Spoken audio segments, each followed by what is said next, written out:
How risky do you think it is taking a simplistic winning formula from another game and adding your own bells and whistles to make something new and shiny? Welcome to Red Rising in 5 minutes or less.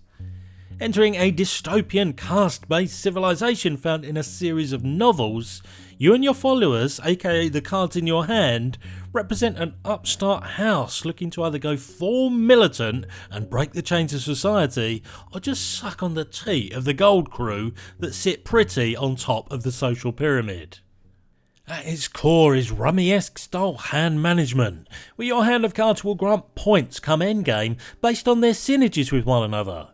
Each card has a base value, a suit from one of 14 different colours, and an ability that will enable said synergies and affect your points haul. And so each turn we find ourselves discarding a card we don't want for a card that we do. The open drafting of cards can be found across 4 sections, with only the topmost up for grabs. You'll take the associated action from wherever you take a card from. One of those advances you along a track, and the other adds your influence to an area majority pool.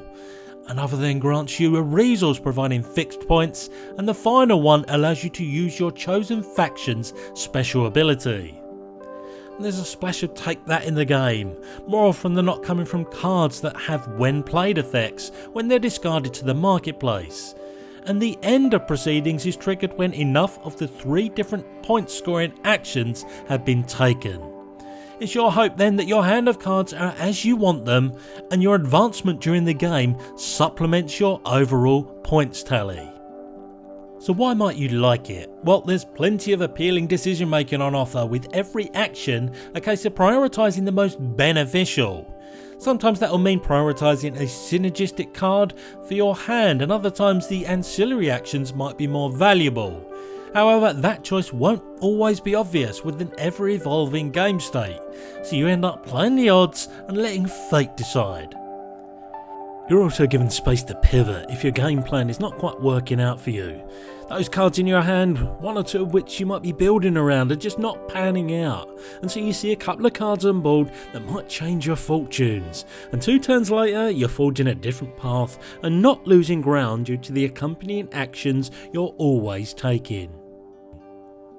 A note as well for its mechanical accessibility. A fairly easy teach where the low complexity of the core rules is ultimately offset by the abundant opportunities to maximise scoring that reveal themselves the more and more you're exposed to the healthy suite of cards, factions and synergies that the game comes with.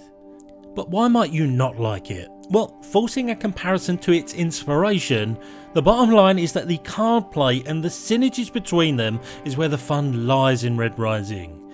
The secondary actions are fairly binary and bean county, leaving us with a game that doesn't feel bloated but may make you question whether the extra mechanics that were added were worth it. You'll also find that knowing the source material is key to understanding the way cards work with each other. Otherwise the result is less thematic connection with what's going on with the cards in your hand. That, and the fact that the large pool of cards required to bring this world to life results in a game where super combo wombo hands that breed a happy achievement face can be hard to come by. If you're looking for similar games, then of course Fantasy Realms and also Conspiracy Abyss Universe are both worthy candidates. Red Rising though provides smooth, efficient and rewarding rummy-like card play with a board game cherry on top. Alas, I've been the voice of Benji, and this video has ended. Just in case it wasn't clear, the Reds are the plebs, and so the only way is up, hence the rising. Get educated.